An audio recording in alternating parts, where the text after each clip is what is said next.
Bem-vinda, Marta. Muito obrigada por ter aceito o convite para esse bate-papo aqui no Dicas de Leitura. E nós nos conhecemos há tanto tempo, mas eu gostaria que tu compartilhasse comigo e com todos que estão nos assistindo o que veio primeiro, a Marta escritora ou a Marta editora? Então, bom dia a todos que nos acompanham, que nos assistem. Obrigada, Valesca, pelo convite. Eu gosto muito do trabalho da Prefeitura de Floripa porque tem esse projeto importante da literatura na escola. E a criança precisa de literatura, né? Mas, sobre mim, quando eu vim de São Paulo para Floripa, isso em 1982, então eu estou aqui há bem mais tempo do que muitos professores florianopolitanos ou que dão aula hoje na rede. E a gente criou a primeira livraria especializada em crianças, né, em Santa Catarina, e a terceira no Brasil. E eu já, em 1984, publiquei a minha primeira obra, que era a Maricota e Cocota, em Segundo a Maria Mania. Em São Paulo, depois trouxe para cá, aí criamos o selo da Cuca Fresca e eu vendia bastante literatura infantil quando eu tive as 3 livrarias Cuca Fresca em Santa Catarina. Mas depois nos concentramos na editora Cuca Fresca quando nós vimos que às vezes nós tínhamos que vender alguma obra para criança que a gente não recomendaria. Eu falei, então, espera lá.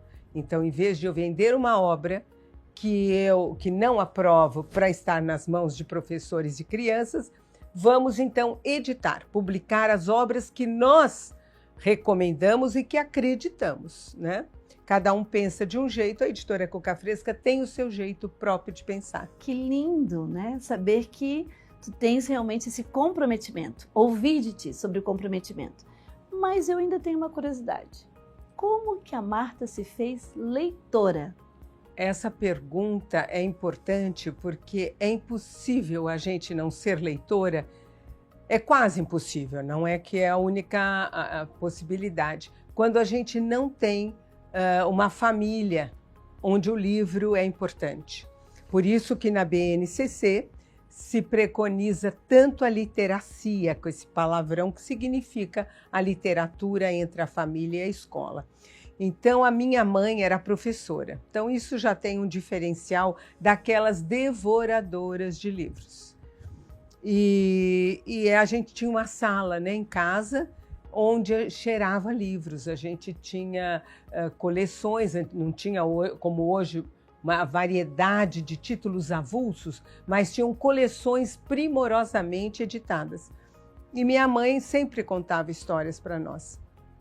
E eu sempre me encantei, tanto que minha primeira formação de graduação, minha primeira faculdade foi biblioteconomia e política, que era assim o nome da universidade.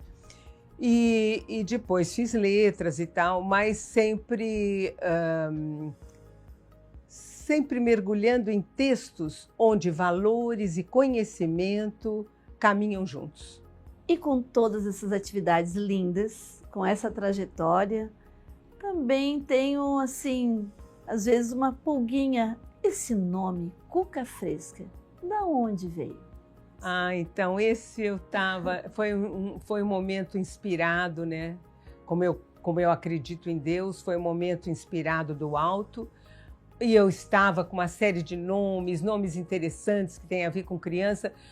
Mas eu falei, gente, o que é a leitura? A leitura, ela alimenta a alma, ela faz com que a gente tenha sempre esse frescor de vida, esse frescor intelectual.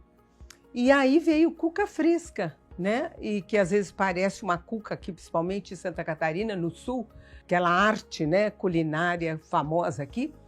Mas é a cuca daqui. Então é uma cuca fresca, com sempre boas ideias, não novas ideias, porque a gente tem que diferenciar tudo que sai novo, nem tudo que é novo é bom. Essa tua preocupação, né, em trazer o melhor para os nossos munícipes, o melhor para os estudantes, para as crianças, para os profissionais do Brasil, tenho um entendimento de que a leitura é importante lá no contexto da escola. Pode me explicar um pouco melhor? Se nós tivéssemos, né, estivéssemos num país onde as pessoas tivessem condições econômicas e também de conhecimento para dar importância para a história, para a leitura, nós não precisaríamos, né, ter tanta essa preocupação com a literatura na escola.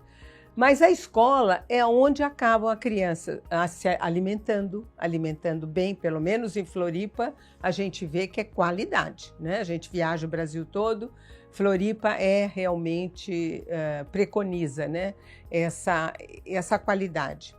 Construção, na parte de alimentação, às vezes as pessoas criticam muito, mas é só sair de Floripa que a gente vê a realidade. Então, precisamos valorizar, né, o que temos.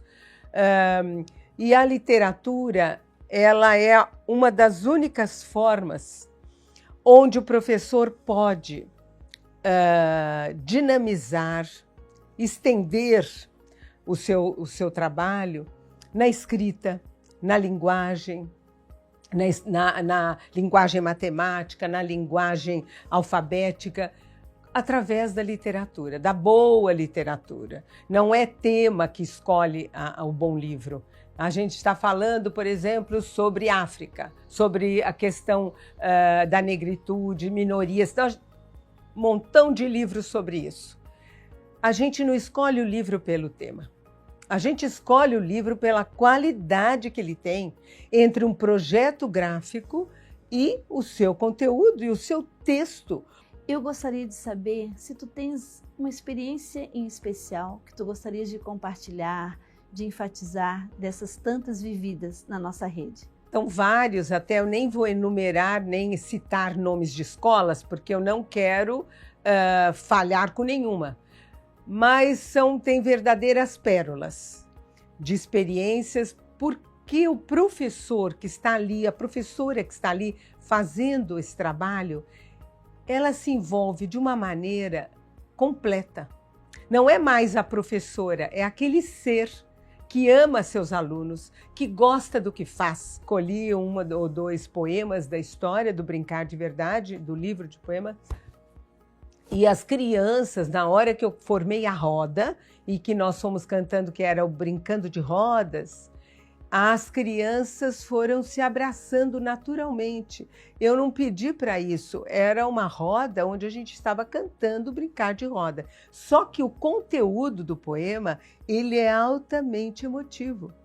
Ele toca o coração da criança, porque quando eu escrevi, eu também fui tocada. E as crianças perceberam isso. O seu coração, ele percebeu essa toada, né, do livro, e começaram a se abraçar. E o que é que a gente quer nesse mundo?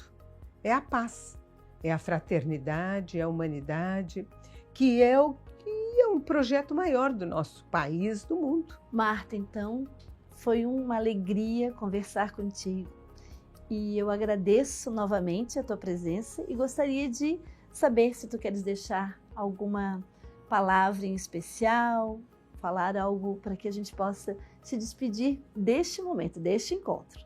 Primeiro, muita gratidão, porque há muitos professores que me acolheram nas escolas como se fosse a extensão da minha casa, com lanchinho, com um abraço, com agradecimento, com o próprio trabalho desenvolvido acerca da minha obra.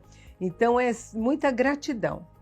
E bom, a gente sempre, a cabeça nunca, a cuca fresca, sempre está trabalhando. O meu projeto futuro é estar cada vez mais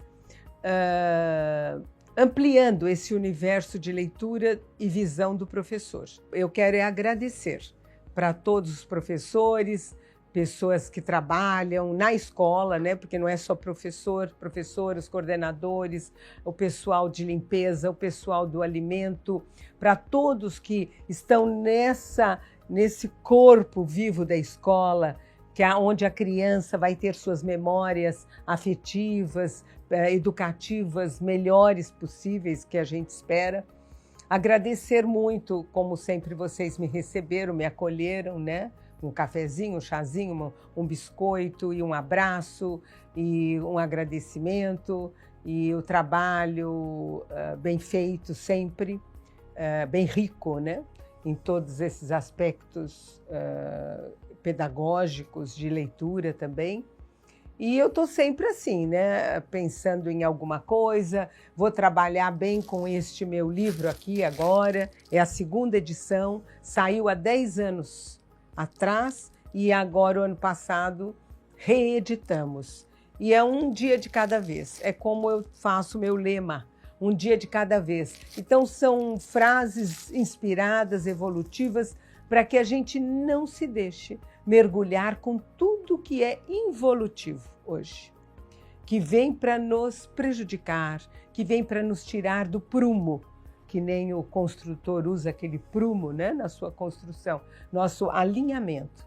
Então a gente precisa ter a nossa verdade e seguir esta verdade sempre. Obrigada. E assim encerramos nosso primeiro especial sobre o Educar no Verão.